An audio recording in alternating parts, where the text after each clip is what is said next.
చీరను గుంజొద్దు, కడి చేసుకోవాలి అంతే.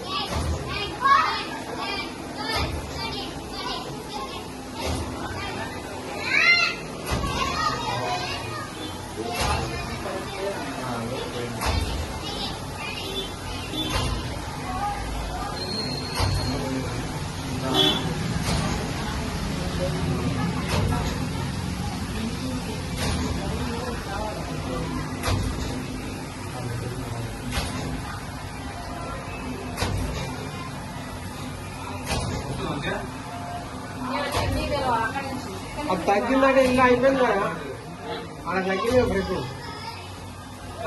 వాటర్ అయిపోయినాయి ఇంకా పోయాలి, వాటర్ పోయాలి. అది ఎట్లా వస్తుంది చూసుకోవాలి. అది ఇక బకెట్ పెట్టుకోవాలి, బకెట్ పెట్టుకుంటే బెస్ట్. మళ్ళీ మీరు